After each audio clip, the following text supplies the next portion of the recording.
Rebonjour, Shavua Tov, Chag Sameach, Moadim Lesimcha, Chagim Uzmanim, le Sasson.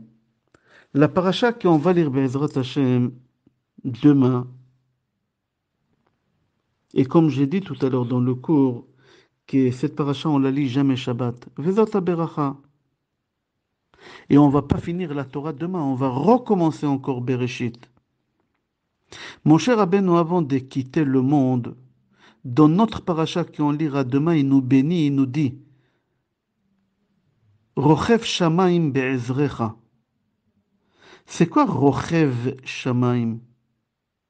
Rochev, c'est transporter quelqu'un avec une voiture ou avec une charrette. Ici, Moshe Rabbeinu, il nous dit, Rochev Shamaim Be'ezrecha, celui qui te transporte, il va t'aider. Là, Moshe Rabbeinu, il nous dévoile un secret extraordinaire, la façon de faire de Hachem avec nous. Qu'Akadosh Baruch Hu nous protège, nous surveille, nous guide, chaque pas, chaque personne. Il n'y a pas un juif qu'Akadosh Baruch Hu ne protège pas, ne surveille pas, n'accompagne pas. Alors, il faut comprendre c'est quoi cette bracha, ce secret que Moshe Rabbeinu il vient de nous dévoiler. Et on va donner une parabole pour comprendre. Un bonhomme qui avait trop des épreuves, le pauvre. Il a souffert énormément. Et à la fin de sa vie, ce bonhomme-là qui a souffert énormément sur terre, quand il est monté au ciel, il a rencontré Hachem. Il a demandé à Hachem, Papa, Papa, où tu étais au moment les plus difficiles de ma vie? Où tu étais, papa, où tu étais? Et Akadosh Baruch Hu, papa, il lui répond en lui montrant une photo. Qu'est-ce qu'il y a dans la photo? Deux pas. On voit le pas d'un être humain. Deux pas. Et plus loin encore, deux pas.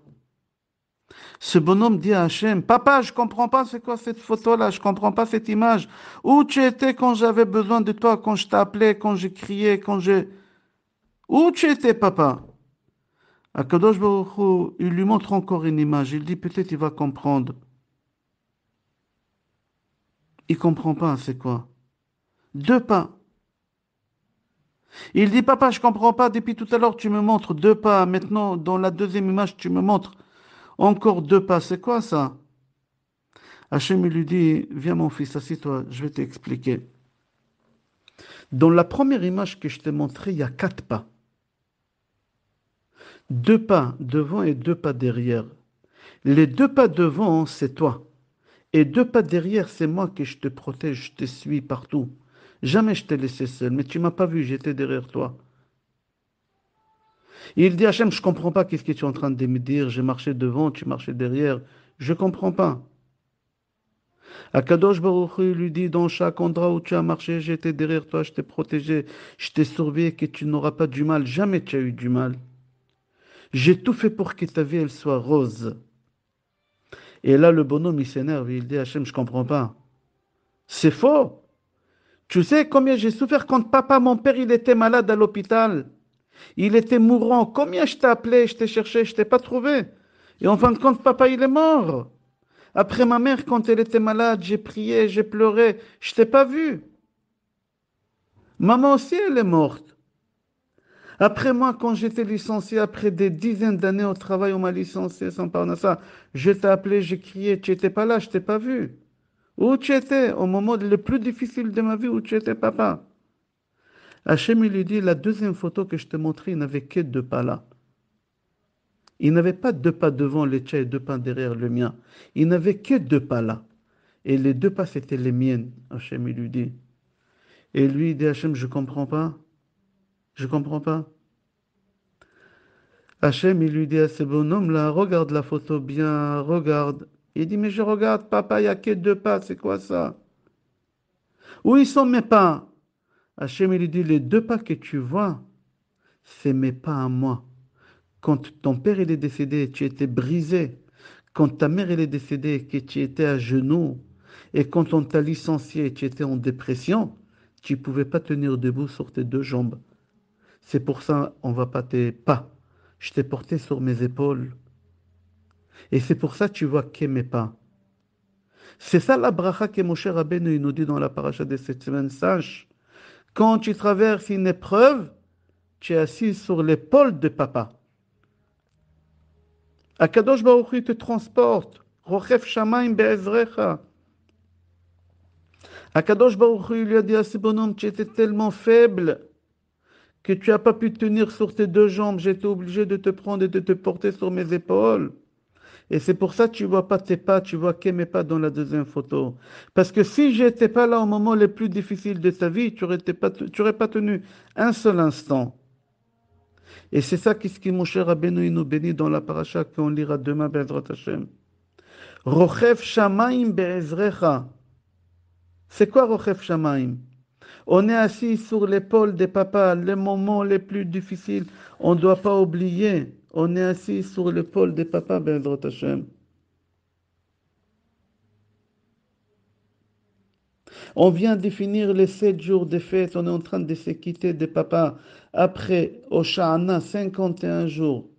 51 jours.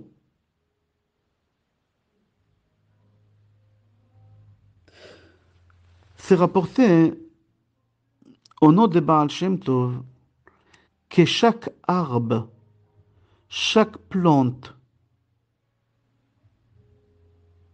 il y a un ange qui lui donne l'ordre de pousser. Il n'y a pas un arbre qui ne pousse pas sans l'ordre de cet ange-là. Chaque fleur, chaque plante. Le Baal Shem Tov il dit, il faut que tu saches qu'il y a 4 plantes que c'est Akadosh Baruch Hu qui les protège. C'est les 4 espèces qu'on a pris pendant les fêtes des Sukkot. Et c'est pour cela, aujourd'hui, on a fini d'utiliser le hétrog, le lulav, la hadas et la harava. Il ne faut pas les jeter. Nous, personnellement, on a l'habitude de les garder à la maison. Ça protège la maison jusqu'à Pessah. Et à Pessah, on va brûler les 3 espèces avec le chametz. Le hétrog, personnellement, nous, on a l'habitude de faire une confiture avec et donner à des femmes avant l'accouchement pour qu'ils auront un accouchement facile. Ou on a l'habitude de donner à un enfant qui bégaye. Ça lui fait retrouver la parole.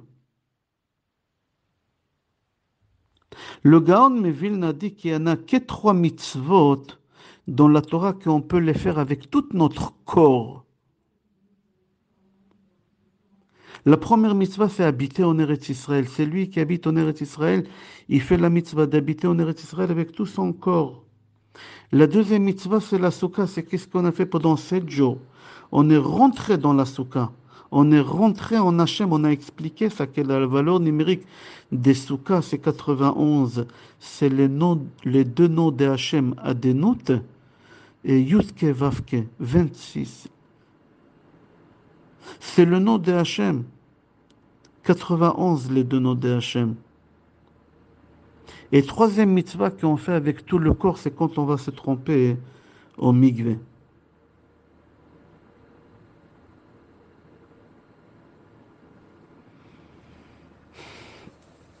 On doit être toujours dans la simcha. Toujours dans la simcha. Simcha Torah, toujours on doit être dans la simcha. Il faut savoir, comme ça c'est marqué dans l'écouté Mohoran, il dit quelque chose d'intéressant. Que dans une seule joie, c'est possible qu'il y a plusieurs joies. Par exemple, quand on va au mariage, il y a quelqu'un qui est content, il a la simcha de la nourriture. Il y a quelqu'un qui a la simcha de la musique. Il y a quelqu'un qui a la simcha de la salle, comment elle est belle. Chacun, il est content. Mais il n'y a pas quelqu'un qui est content de toutes les choses en même temps. C'est des smachot qui sont séparés. Ça, après ça et après ça. Pas en même temps. C'est rare de voir quelqu'un qui est content en même temps. Comme ça, il dit Rav Nachman dans l'écouté Mohoran. Il dit, mais il faut que tu saches que la simcha que tu as dans ce monde à travers la nourriture, à travers la boisson, à travers les honneurs, toutes sortes de smachot, c'est des mini smachot. Mais il y a une simcha qui est vraie, qui à l'intérieur, il y a tous les smachot. C'est la simcha de la Torah. Anochi esmach ba. Quand tu es à la simcha avec Akadosh Baruch Hu et avec la Torah, à l'intérieur, il y a tous les smachot. C'est la source de tous les smachot, comme ça il dit Rabbeinu. À travers la Torah, tu peux avoir la vraie simcha. Et là, on va faire la simcha des simcha Torah. Tu imagines qu'est-ce qu'Akadosh Baruch Hu nous donne? Tout à l'heure, j'ai cité l'époque des Géonim. À l'époque des Géonim, il y a un Gaon qui s'appelait Haï Gaon. Haï Gaon. Haï Gaon dit qu'un homme, il a des plaisirs avec des choses qui sont simples. Et il donne des exemples. Un homme, il a une simcha à travers la nourriture. Il dit, Haï Gaon, prends le repas international que tout le monde y mange, Ashkenaz, Farad, Algérien, Tunisien, tout le monde, c'est le miel. Le miel, c'est bon, c'est vitamine D, c'est... Tu as la simcha quand tu manges, tous on est content quand on mange le miel. Mais est-ce que tu as réfléchi d'où il vient le miel? C'est la vomi d'un animal, de l'abeille. C'est de la vomi en deux mots, c'est de la vomi. Tu es content de manger la vomi. Il y a une deuxième chose qu'elle peut rendre un homme joyeux, c'est que les gens ils l'entourent autour de lui. Ça lui fait du bien. Et qu'est-ce qui fait l'homme pour que ça soit agréable d'être autour de lui? Il se parfume. Il se parfume. Viens, on va prendre le parfum le plus cher au monde, le musk.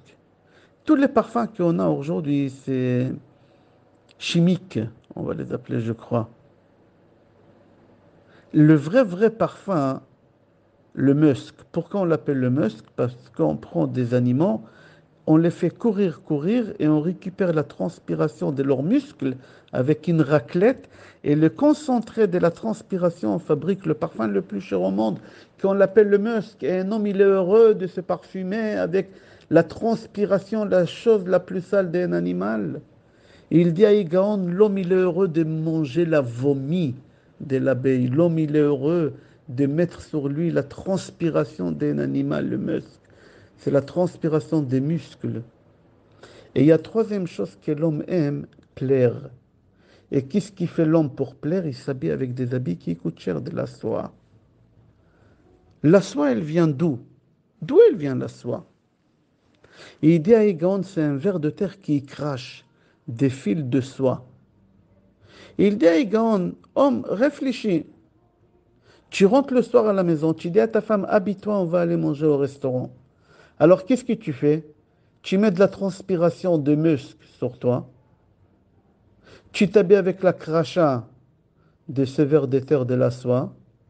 Et après, tu arrives au restaurant avec ta femme et tu vas manger quoi? La vomi d'un animal. Il dit, Egon, réfléchis 2 secondes. Tous les plaisirs que tu as dans ce monde-là, c'est des petites bêtes. L'abeille, le ver de terre, c'est quoi ça? Imagine la vraie simcha qu'Akadosh Baruch Hu, le créateur du monde, qui peut te donner. Imagine, essaie de faire un travail de conscience et comprendre si tu t'approches à Hachem. Waouh! Quel plaisir tu auras dans cette vie-là, Be'ezrat Hashem. Be'ezrat Hashem, qu'est dans la simcha? Si tu es dans la simcha, ça va ouvrir toutes les portes. Toute l'année, pas qu'aujourd'hui. Toute l'année dans la simcha. Tu connais la chanson qu'on a l'habitude de chanter, Rabbeinu Sha'ag, En Shum Yehush Ba'olam Klal. Rabbeinu Sha'ag, c'est quoi Sha'ag? Il a rugi, comme un lion qui rugit. Qu'est-ce qu'il a rugi? Qu'est-ce qu'il a crié, Rabbeinu? Qu'il ne faut pas baisser les bras dans la vie, il faut être dans la simcha. Pourquoi il a besoin de rugir comme un lion, comme ça? Il ne peut pas parler? Non, il a dit, on a du mal à croire qu'à travers la simcha, tu peux guérir de toutes les maladies.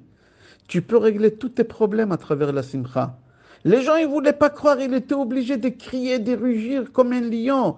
Rabbeinu Shag, En Shum Yehush Ba'olam. Il ne faut pas baisser les bras, il ne faut pas perdre espoir. C'est assour, chas v'shalom.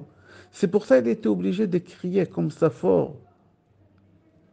On va commencer à se faire Bereshit. Le premier mot, Bereshit. Tu coupes en deux Bereshit, ça fait quoi?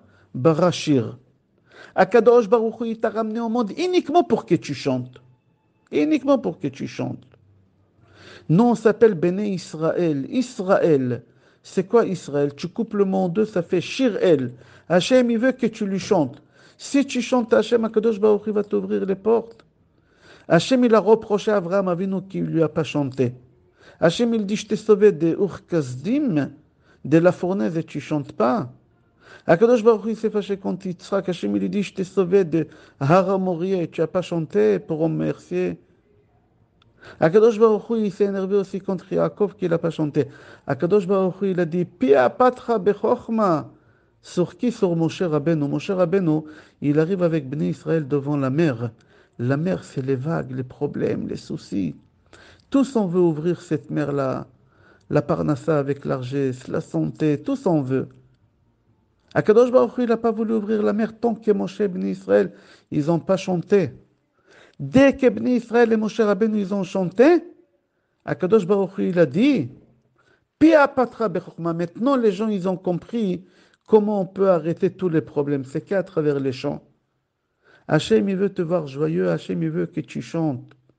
À partir du moment que tu vas être dans la simcha, dans les chants, Akadosh Baruch Hu va t'ouvrir la mer. La mer, c'est le monde où on vit. Il y a des vagues, des épreuves, des soucis, des montées. On monte et on descend, il y a des montées, de haut et des bas, comme on dit. Tu veux, Bezrat Hashem, être toujours en haut, toujours réussir le mariage de tes enfants, Bezrat Hashem, la santé, tout, qu'à travers la simcha, toute l'année la simcha, simcha, simcha. Et comment on arrive à la simcha? C'est avec la marshava. Marshava, même chet, shin, bet, hei. Si tu déplaces les lettres, ça fait besimcha. À travers la simcha, à travers la marshava, tu peux arriver à la simcha. Comment à travers la marshava, la pensée? Dès qu'il y a une pensée négative qui arrive, tu la bloques, tu la rejettes. Dès qu'il y a une pensée Rav Shalom, le salaire il n'est pas rentré, il y a un chèque qui va être rejeté, ma femme elle me fait la tête, mon fils, toutes ces pensées-là, contrôle, éjecte. Éjecte, n'aie pas peur de la parnassa, n'aie pas peur de rien du tout. Fais que chanter. Marshava besimcha, c'est les mêmes lettres. On finit avec le Ben Ishraï. Le Ben Ishraï dit, on va lire dans Parashat Bereshit, Ve'eva Ashit. C'est quoi Eva? La haine, la rancune, la dispute, toutes les mauvaises choses. Il y a 24 au total, la même valeur numérique, Ve'eva, 24. À qui Akadosh Baruch Hu il a donné le Eva? Au Nachash. Marque Nachash, Nun, Chet, Shin. Le Nachash, c'est la tristesse, l'angoisse, dispute, haine, rancune, tout ce que tu veux, tous les 24 mauvaises choses qu'on peut imaginer. Tu veux les bloquer? Tu veux les éliminer? Prends les lettres qui précèdent le mot Nachash. Marque Nun, Chet, Shin. La lettre avant Nun, marque même. Chet de Nachash. Avant Chet, c'est quoi? Zain, marque. Avant Shin, il y a quoi de Nachash? Resh. Qu'est-ce qui tient en bas maintenant? Zamer. C'est quoi Zamer? Chanter. À travers le chant, tu peux éliminer le nachash, tu peux éliminer toutes les mauvaises choses. On va s'arrêter là. Je te souhaite Chag Sameach Be'ezrat Hashem, Besorot Tovot, Yeshod Venechamot, Be'ezrat Hashem, et qu'on soit toujours que dans la simcha. Kol Tov.